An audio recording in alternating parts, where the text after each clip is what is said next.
I better unmute myself. There we go.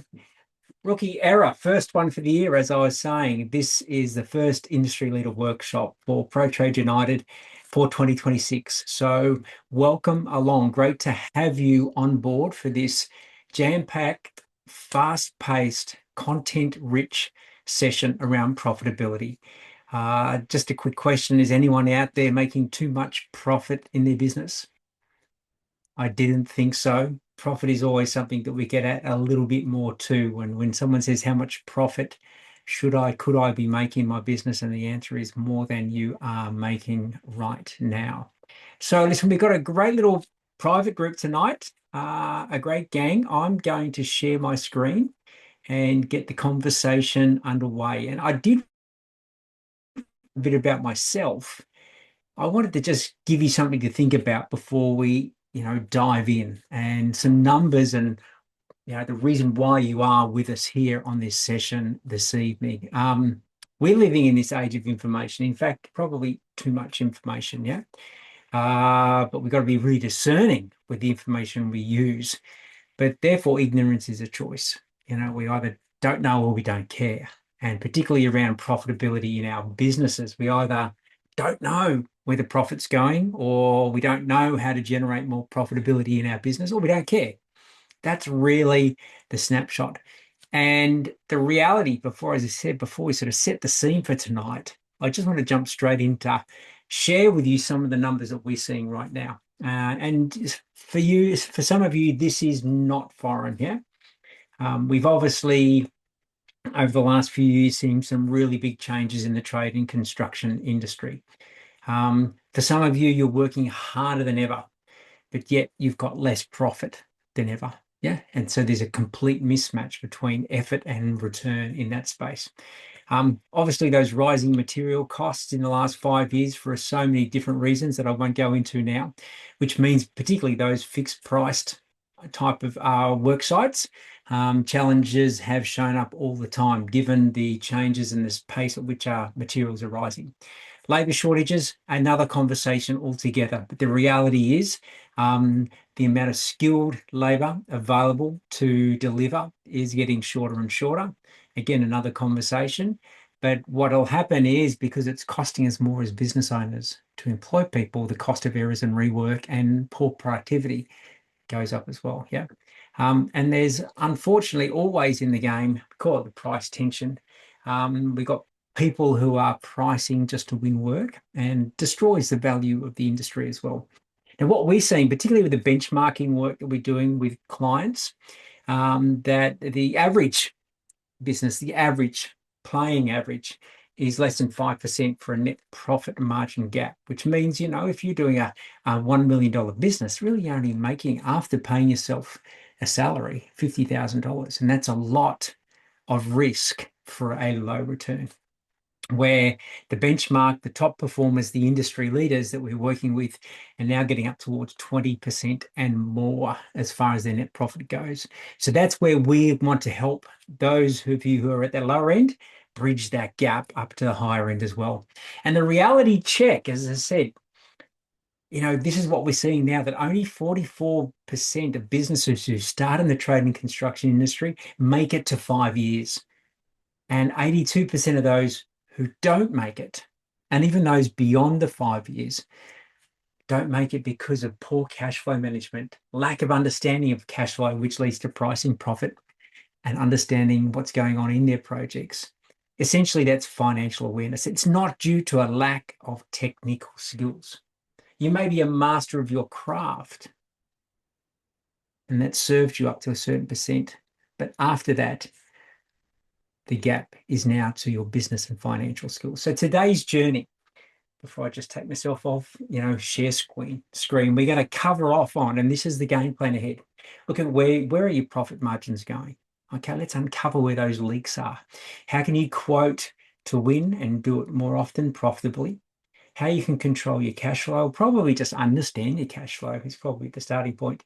And how do we build this financial moat around what we're creating together as well?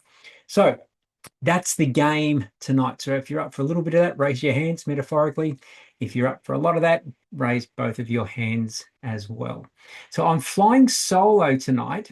So bear with me as I'm navigating, understanding where everyone's at on the conversation tonight. Listen, there's a chat box, and I'd love to hear what's going on for you in your business. Where are you located? Say hi if you can hear me, if you can see me loud and clear, John. Perfect.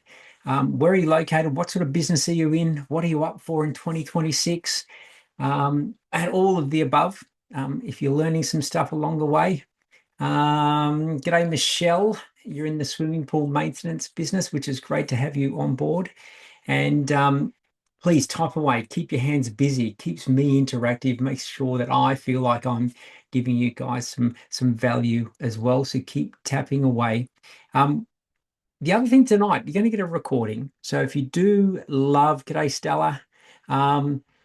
If you do want to share what we're going to chat about tonight with some of your team, watch it again, watch it forever. You totally can as well. And we've got a couple of giveaways, and I shouldn't say giveaways, but value adds. One's a profit leakage hit list, which is really a list of areas in your business you can go to work to understand where you're leaking profit. So a tangible tool, and also a 13-week cash flow forecast template as well that we'll have delivered out to you guys for showing up tonight and committing to this as well. G'day, Trevor. Thanks for joining, mate. Good to have you on board. And thanks for the love hearts. Always love the love hearts coming through as well.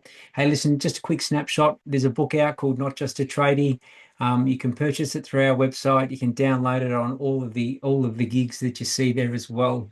If you'd like a little bit more information about some of the work we do with our industry leading clients. G'day, Jason, Brett, and Nathan. Victoria as well. Whereabouts in regional Victoria? Love to know. I'm a regional Victorian myself, so I always like to tune in with that. I'm an ex-Horsham man, and my brother's in Benalla and my dad's in Bairnsdale. So we're covering all of that territory as well. Mildura, geez, I hear it's been hot up there. I'm not here to talk about the weather, but I hear it hit 48 degrees there last week as well. G'day, Andy. Thanks, mate. Love the book. Read it twice. Legend, mate. And Andy, good to have you on board as well. So a little snapshot about us for those of you joining us for the very first time. All right. I know some of you have done some work with us, which is terrific, and you're back for some more. But we're a specialist industry leader advisor to the trading construction industry. We've been doing this for over 10 years. And really how we work with clients is how to help them transition from being working owners to industry leaders. That's really the gig for those people who are up for that journey as well. And we have an industry leader spectrum where we understand where you're at in the journey, whether you're down at the sole operator, technician doing all the work, where you'd like to be, and then some specific steps to take you on that journey to being a hands-off industry leader with a high value organization as well. There's 7 pillars that we work with our clients on.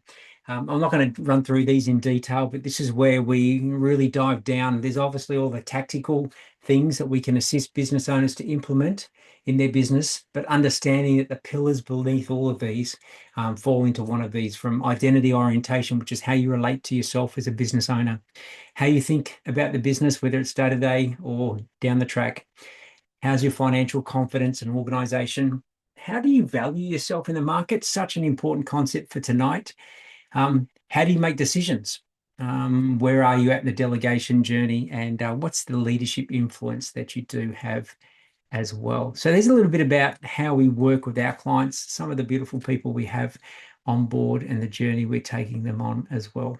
So let's get back to the conversation tonight. And if you feel like tapping into the chat box at any stage, what you'd love to get from the journey tonight, I'll do my best to read up as we go along. But the biggest challenge that you will face in the industry, whatever sector you're in, is being, I wouldn't say programmed, but conditioned by what everybody else is doing. You know, as I said, I used to live in Horsham. I used to be a shearer. I know a lot about sheep. And there's not much difference between sheep and people. If 1,000 people do a silly thing, it doesn't mean it's less sillier. and they just pop their head up, they see what everybody else is doing, and they go with the general consensus. But here's the thing, as a human being, you're born unique and you're born to stand out, you're born to do things differently. But so much of our time and our life is spent attempting to fit in with the majority. But I tell you what, if you want to fit in with the majority, and I've shown you the numbers and the lack of success in the trade and construction industry, you've got to make some different choices, yeah? Got to make some different choices. And there's no greatness where it's crowded.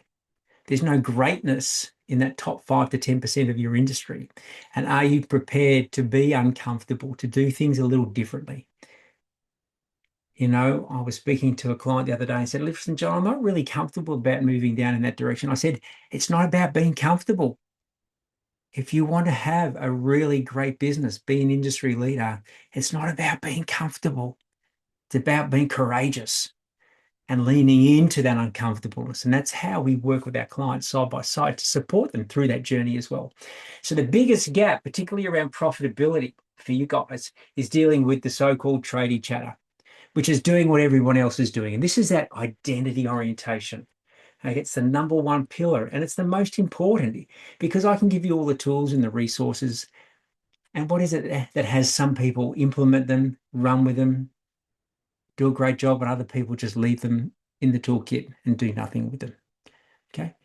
Maybe their philosophy is that if it isn't working, I'll just get up earlier, work a bit harder, stay a bit later. I don't want to stand out because we live in this country where the tall poppy gets chopped down. I've never been good with numbers. Business is a struggle and it's noble. Isn't that what it's all about? And the more I struggle, the more friends I'll have. I'm being ironic there. I'm not smart enough. Who am I to be wealthy and free? And I'm the best person to do all the jobs. And that's just the starting point. And what I want to share with you is that if you're prepared to navigate away from the tradie chatter, anything is possible. Anything is possible. All right. So where are we going to go tonight? Well, first and foremost, as I said, we're going to uncover some of the hidden profits in your business. Now, in our profit leakage checklist, I think I'm just going to go through, we have 39, yeah? I want to share with you 5, and they generally fit into these 5 categories. You will leak profit in these 5 different categories. Number 1 is customer acquisition, and an example is you're not increasing your prices in line with rising business expenses. So when you price a job, by the way, if you have not put your prices up in the last, I'm going to say 90 days, 180 days, definitely, but not in the last 3 to 6 months, okay, your margins are shrinking. In the short period of time we've had in 2026, I've been asking questions of our clients and the industry, where are the biggest rising expenses? Now, apart from materials, apart from wages and labor, work cover, insurances, software, tech, continuing to grow. Interest rates today just gone up again. All right. So in our customer acquisition, it's really important our pricing is in line with rising business expenses, but also choosing the right customers. If you choose the wrong customers, okay, that we're going to cost you down the track as well. And for those of you who can experience that, you may even want to raise your hand, type yes in the chat box. Operations. Okay, labor costs are blowing out. You're not monitoring the delivery of the product or the service. Maybe you didn't estimate or price the job effectively. No timeframes were given. There's no communication to the guys on site around timeframes, budgets, expected costs. And then there's a lot of errors and rework on site as well. Again, that's just one area. I'm not going to share with you all of them. People, maybe you got lazy employees, people who are turning up late, taking extra personal time on the phone during the day. Go for extended smoko breaks. Again, it's a wrong hire. But again, from a leadership perspective, where are you setting the expectations as well? Maybe you've got messy financials. Maybe you don't actually know what the numbers are saying. You've got money in the bank, the bills are paid, happy days. That's not how an industry leader shows up. Okay. That will get you so far. Yet beyond that, you've got to get financially well organized, lean into the uncomfortableness of learning the language of your financials. I've never known someone to say, I know too much about the money in my business. I know too much about the financials in my business. Yeah. Now, last but not least, leadership. There's little or no innovation of processes. So you're continually playing catch up. You're being reactive. You're in the problem solving, fire extinguisher mode, 5 days, 6 days, 7 days a week, and it doesn't ever let up. And again, places to go to work within your team. So I want to get you to give yourself a quick score. I want you to rate your business. And with these 5 key points here, okay, I want you to give yourself a 0 to 10. Yeah, 0, it's non-existent. It's not in place. 10, I've got 100% proof that I can show you that it's happening. So number 1, I increase my prices in line with rising business expenses. 0, I do it when I run out of cash. 10 is I'm onto it every month, every quarter. I track labor costs on every project or every van. Yeah, 0, non-existent. 10 out of 10, I review and back cost, job cost, each project and each van as a job, as a cost center every week or every month. All employees are productive, on time, and hold each other accountable. Yeah. 0, doesn't happen. 10 is, yeah, they show up, they know when they're due to start work, they're aware of how productive they can be, and they deliver the best possible work each and every time. Number 4, financials are clean, current, and reporting is timely. 0, what financials? 10 is, yep, I've got that on the desk the first of every month or the 7th of every month from my bookkeeper, from my accountant. Number 5, our business is constantly looking at ways to innovate, keep up to date proactively. 0 is, what is that? 10 is, yes, we sit down quarterly with our team and review the last 90 days, look at where we're going, what can we improve on, what can we tweak, how can we be ahead of the journey forward there. So 0 to 10, score out of 50. Where did you end up? Yeah. Where did you end up? And hey, listen, we're amongst friends here. How about you type the answer in the chat box? I'm not going to shine the spotlight on anyone yet. How about some radical responsibility? How about some radical ownership about where you're heading in that journey as well? Are you up for that? Yeah. Okay. Out of 50, quickly add them up. Now, the reality is the key, because you can always move forward. It's hard to move forward and progress unless you know exactly where you're at right now. Beautiful. We've got a 42. What a great starting point. So there's like an 8 out of 10. Fantastic. Thanks, Jason, for slotting that in there as well. I said it's a pretty good benchmark there. And again, I know when I first started in business, I wouldn't know what any of that meant. And probably be a 5 out of 50. I go back to 30 years ago, and not ashamed at all. That's just where I was as well. So listen on. Not many people are prepared to put their number in. I wonder what that's saying. Thanks, Rick. 28. Quick calculation there. Thank you, buddy. Oh, here we go. 22. Michelle, love your honesty. Because you know what I see with that, it's all about possibility. It's not wrong, right, good, or bad. It's about what's possible now moving forward. Thanks, Stella. 27. Legend. All right, keep tapping away as we go. Where did I get up to? All right, here we go. So, rating your business. Now, one of the things that I want to share with you guys, this is a profit leakage hit list.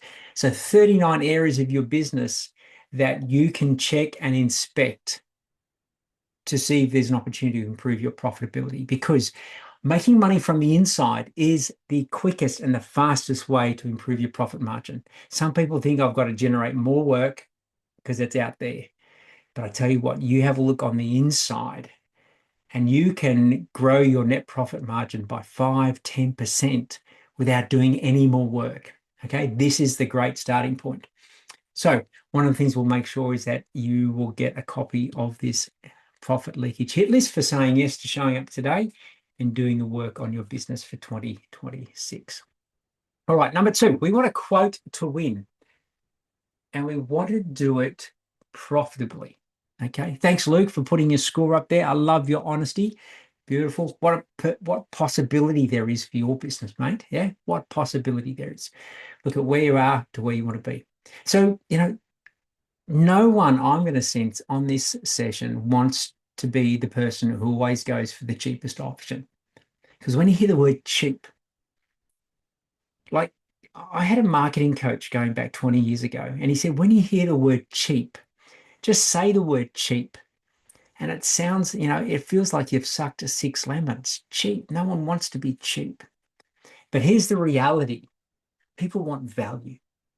They don't want cheap, they want value. And clients, and you've had them before, the ones who choose you based on price are alone are the same clients who complain the most, pay the slowest, and refer you the least. Yeah.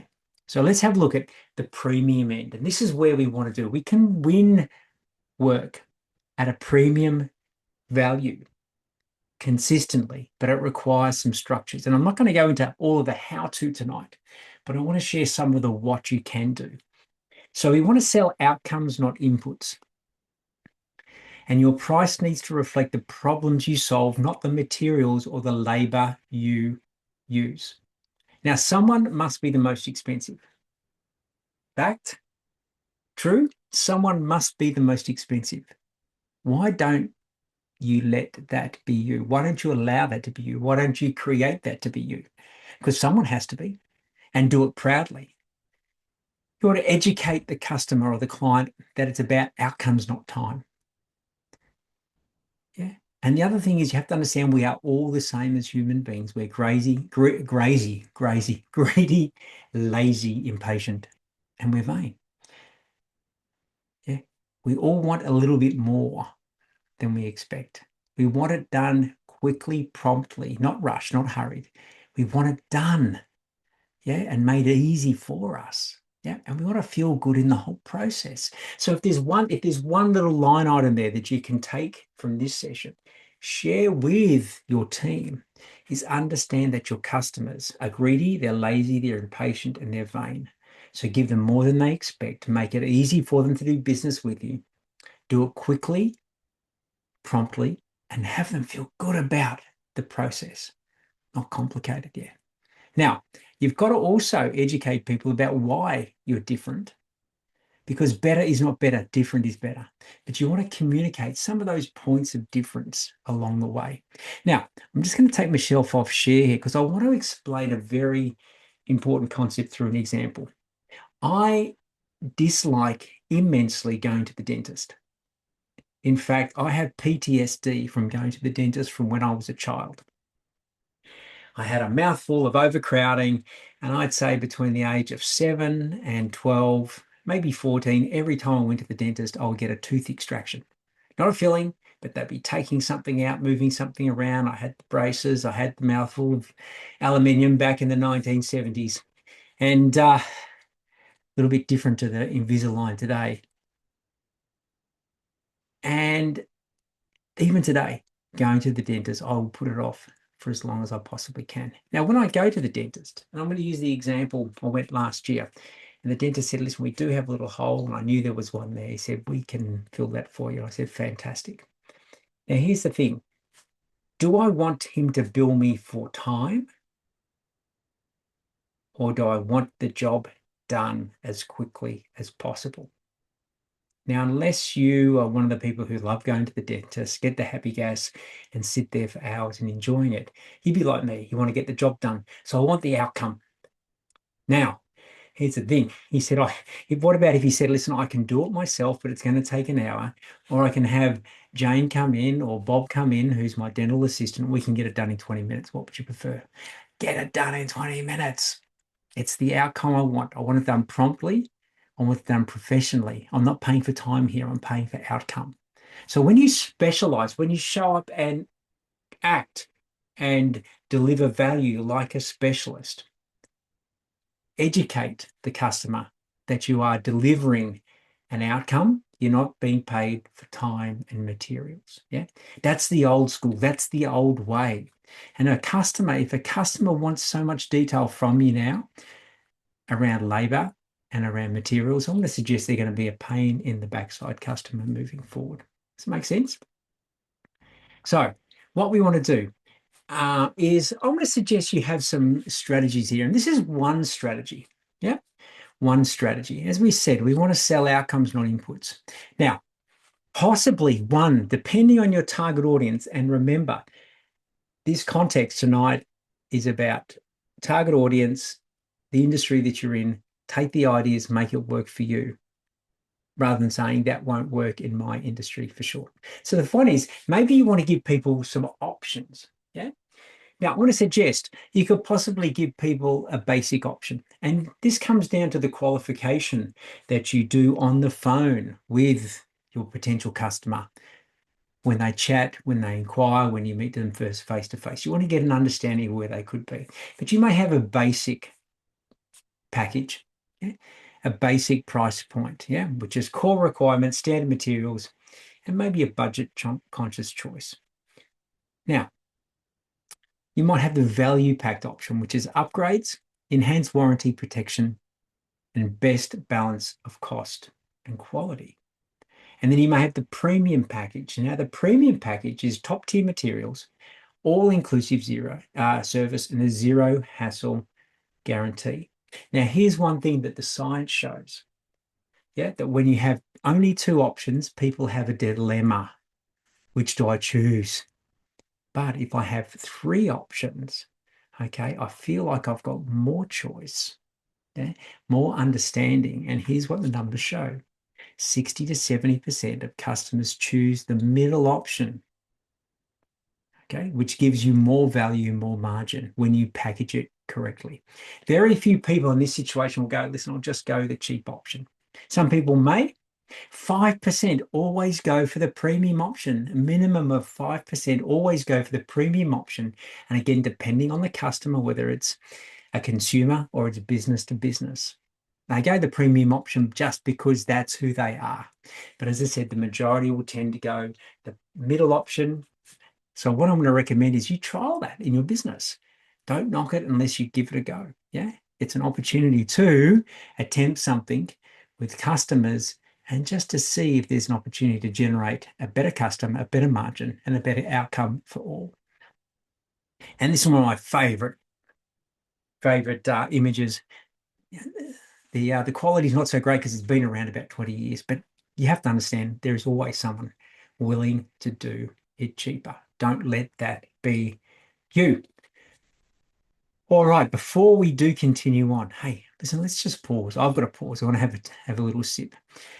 What has been valuable for you? What can you see that is going to benefit you in what we've talked about in looking at ways to manage profit leakage, or maybe package up your pricing and your customer acquisition a little bit differently as well? I'd love you to just type into the chat box. Let's see what's come up, please.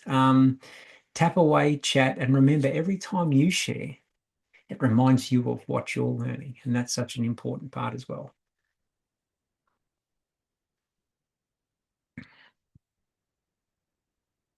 Our price reflects the problems we solve.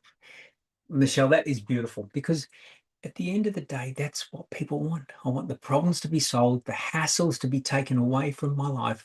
People have less time, are busier than ever. And if you get to understand your customer and you can take care of that for them and you offer the value, offer the service, you will have them come back over and over and over again. Thanks, Michelle. Guys, keep typing away. I trust you are getting something from this. I'd love to hear what that is. And we'll just continue along with the conversation because we've done 2 out of the 4. Let's have a look at the third one. Profit versus cash flow. And this is the critical difference. You know, profit is what you see on paper. And I know this. If I asked the group here, how many people have seen a profit and loss? On paper, it's gone, wow, we've done all right. It says we've made X amount of profit. The next question you ask yourself is, where the bloody hell is it? Because it ain't in the bank account. Now, if you're not getting and understanding the difference between profit and cash flow, okay, this is going to be your year. This needs to be your year to grow up, take responsibility, understand the numbers in your business, yeah? Because it's the oxygen. Now, the cash flow gap, this is historically how cash flow challenges show up. You do some work. You pay for the labor, whether it's wages, subcontractors, materials, and sometimes your suppliers needed to be paid straight away. Not all your suppliers, but some of your suppliers. Then the clients pay you 30, 60 days, or sometimes 90 days, or you've got those bad paying customers who don't. And this timing gap creates a dangerous crunch that can kill even a profitable business. Yeah. So I'm going to share with you one term that I don't have up there. I'll just stop this little share for a bit. One term that I want to share with you is called lockdown days. So if you're familiar with that, bear with me. But here's an example, lockdown time or lockup time.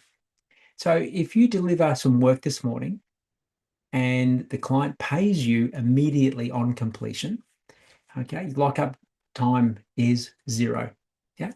So between the time and in fact, it could be in positive because you don't have to pay for the materials or the labor for the job that was done this morning until maybe next week or next month if it's your materials. So you've got positive lockup. But if you take on maybe, say, a commercial construction project, yeah, where payment terms and conditions are completely different, and you deliver the labor component, you actually have to pay for your materials in the next 30 days, but you're not getting paid for 30, 60, 90 days after the end of the month. That time frame is your lockup.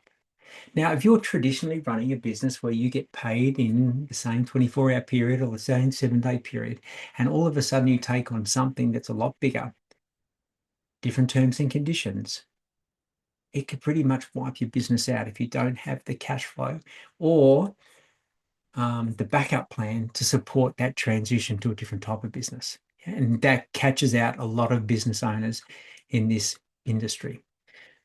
So what we want to pop in place is some structures. Yeah, these are the structures that I want you to consider. And again, this fixes the symptom, but sometimes the root cause is the person. Okay. Well, and we won't go down that path, but the symptom of poor cash flow can be fixed with prompt invoicing, terms and conditions, having a structure and a process in place to ensure that as soon as the work is complete, invoices are issued within 24 hours or on site. Yeah. Larger deposits are taken, and you ask and request and put into your terms and conditions more frequent progress payments. For payment on completion, you make sure that the expectations are set right up front. That when we complete the job, before we leave site, full payment is expected. Okay. Customer understands, signs off on the agreement. You have separate bank accounts, and this is a great one if you like structure, or even if you don't like structure, because I tell you what, this helps with navigating all of the money coming in, because a lot of bank accounts are like a mosh pit. There's money coming in, money going out. Sometimes there's a lot in there, sometimes there's not much at all, and the dance floor is pretty bare. But I recommend you have multiple accounts set up. And this is what we advise our clients on. So you've got one, obviously, which is the main trading account, money coming in, money going out. But you put profit aside. If you want profit at the end of the year in cash to be able to see it and touch it, put it aside first. Number one rule around wealth creation. Have a separate account to put aside your GST, PAYG, super, which is all going to be paid now, particularly as of 1st of July. The superannuation needs to be paid within the same time frame as the salary. Yep. Might have a separate account again for materials, so that when you get paid for the materials by the customer, it goes into that account so you can pay your suppliers. And you may have separate bank accounts for different projects depending on the type of business you've got. But if you've got allocations rather than the one account, it's much better to keep things clear. And last but not least, if I asked you the question, here we are, the 3rd of February 2026, what is your forecast bank account balance to be in 7 days' time, in 28 days' time, in 2 months' time, 3 months' time? How many of you could tell me what you expect it to be based on historical information, future projects coming up, the type of work you're doing, the invoicing terms and conditions? Okay. There's only one thing worse than having poor cash flow in your business, and that's not knowing when the cash is coming in or when it's going out. Yeah. So what we've got for you, if you don't have a template, okay, we've got a very simple 13-week, 3-month cash flow forecasting tool that we can provide you. It's really easy to follow. There's some simple instructions. If you would love that, again, you'll get sent a copy of that as part of being part of this session tonight. Again, these are just tactical tools, but you've got to want to make it work. You've got to be prepared to step away from being uncomfortable with the numbers and lean into this as well. All right, Stella, absolutely, it's yours. And last but not least, with all of this, you've got to create this financial moat. And I'll use the term financial moat because Warren Buffett, who's one of the most famous and wealthiest investors in the world, said wealth creation is about creating the biggest financial moat between where you are and your family, and in this case, your business, and anything external that may want to get its hands on you. Yeah. So there's two things. Firstly, inside out. Firstly, you need to know everything about what's going on internally for your business. So knowing the numbers is super important. The numbers that tell you everything. These aren't the only numbers, but these are three of the most important numbers. First and foremost is, what are you keeping?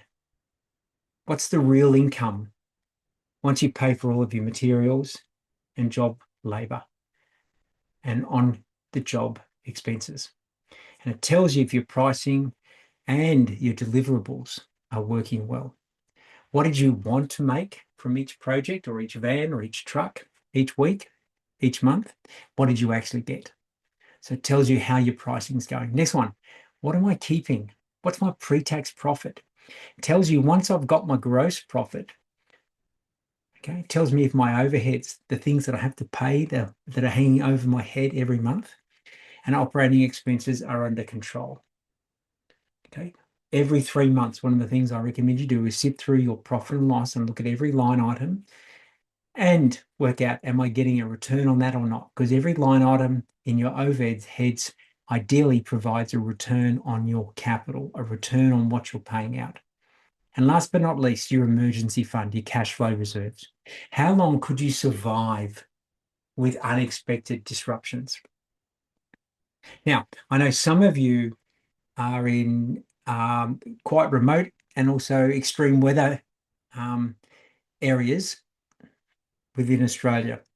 We've got clients in Cairns, Andy's up in Darwin. You have a month of rain that holds up everything. In Victoria, you have a week of hot weather where it's almost unhuman or inhuman. Is that the word? I'm not quite sure. To go out and be, outside doing the work.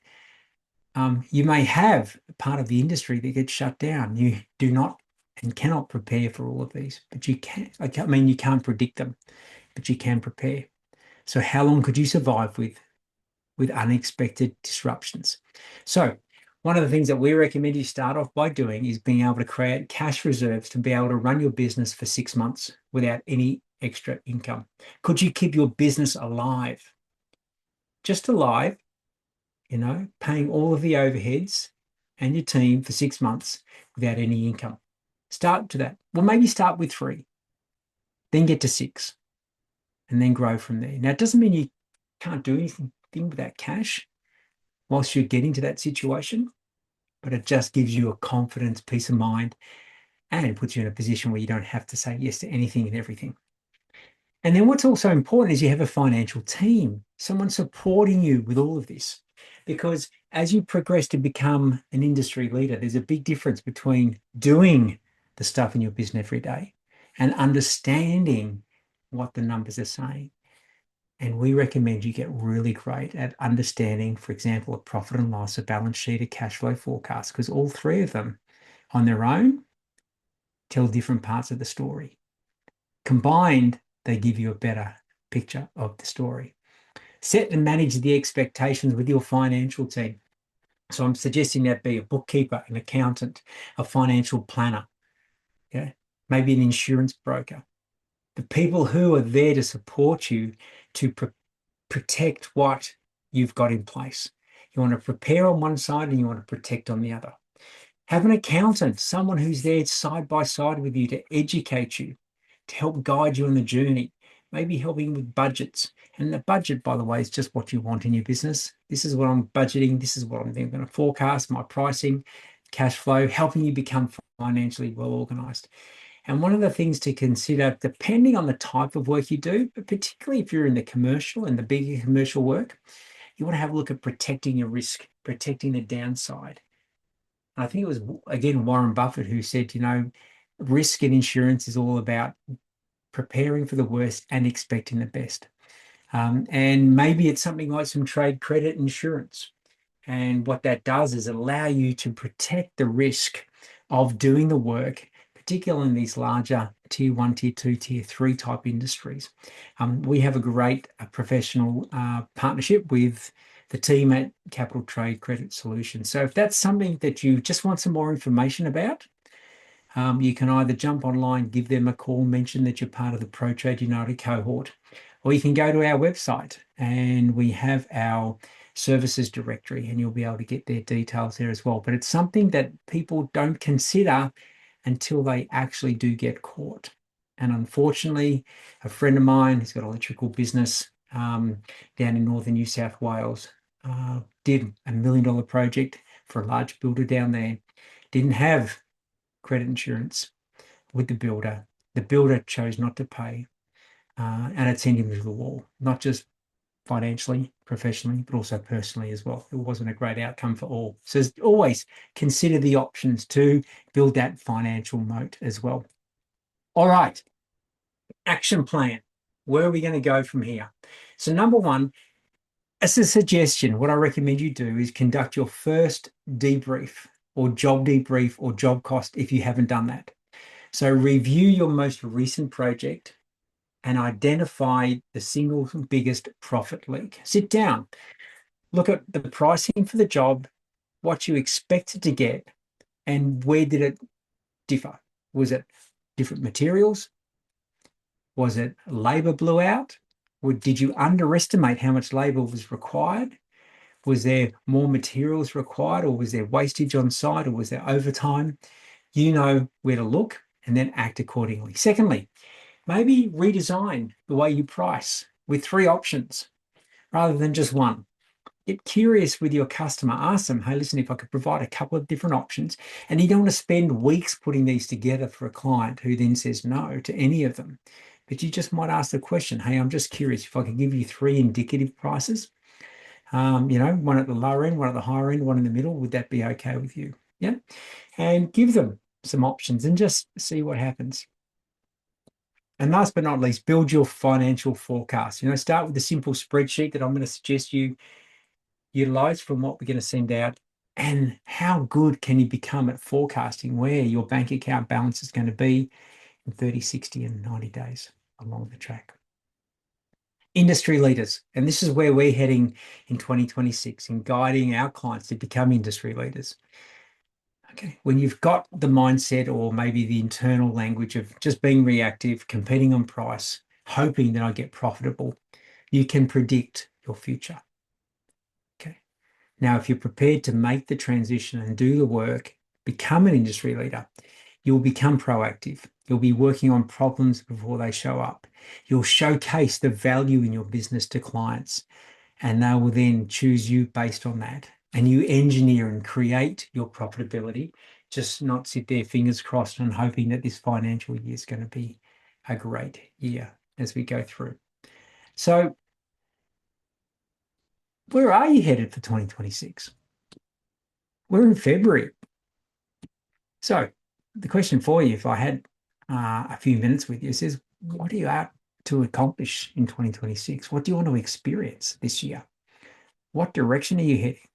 Or is it just a repeat of 2025 and hoping it's going to be a different outcome for you? And there's no wrong, right, good or bad. But would you like some clarity? Would you like someone to, ask you a few questions to help you get that clarity? Let everything go that's not important. Get really clear about what is important. And if that is what you'd love some support with, we'd love to offer you the opportunity to sit down with one of our team and look at what it's going to take if you're up for being an industry leader. Now, this business performance session, usually valued at around $800, we're giving you the opportunity tonight to do it complimentary with us. You'll get clarity on where you'd like to go, understand the reality of what's going on. We have a great little diagnostic tool that will assist you to get clarity on that right now. And then we're going to give you some industry leader recommendations that we feel could be best practice for you to take those steps forward in the next 12 months. So what I'd love to do is just share a little questionnaire. So if you love the opportunity to have a chat with one of our team, just click yes. If it's a no, that's totally cool as well. There's absolutely no pressure. And if you'd like some more information, you're unsure, you'd like some more details, then click unsure and one of the team will be in touch just to give you some more clarity as well. By the way, remember, we've got the profit leakage hit list coming your way. We've got the 13-week cash flow forecast coming your way as well. So feel free to, if you do get a call, to point that out. Otherwise, you'll get them emailed through to you in the next few days as well. All righty. So just a couple of extra minutes as we come on up, and not extra minutes, a couple of extra seconds. If you've got some value from tonight, I'd love to hear one thing that you're going to take action on. Yeah. What's one thing that you're going to take action on in the next 30 days?